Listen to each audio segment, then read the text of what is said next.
جی بالکل، ایک بہت کامن چیز ہے کہ بہت سے لوگوں کو منہ میں چھالے بن جاتے ہیں، ماؤتھ السرز بن جاتے ہیں، اور بڑا ہی ایک ریگولر یہ لوگ سوال کرتے ہیں کہ ڈاکٹر صاحب اس کی وجہ کیا ہے؟ اس کی وجوہات جو ہیں وہ مختلف ہو سکتی ہیں، یعنی اسکن کی کچھ بیماریاں جس طرح کہ سورائسس وغیرہ، لائکن پلانس یا اس طرح، اور اسکن کی کچھ بیماریاں ہوتی ہیں کہ جن میں ریشز آتے ہیں اور وہ منہ کے اندر بھی آ سکتے ہیں، پھر شریانوں کی بیماریاں جس طرح ویسکولائٹس، پھر کچھ اور ایسی بیماریاں جس طرح رومٹائڈ آرتھرائٹس، سسٹمک لوپس اریتھمیٹوسس یا سارکائڈوسس وغیرہ جو دائمی بیماریاں ہوتی ہیں ان کے ساتھ بھی منہ میں السرز بن سکتے ہیں۔ پھر بات آ جاتی ہے جناب جو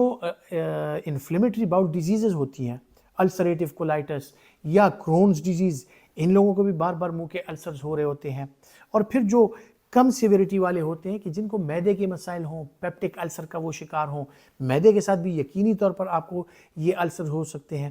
پھر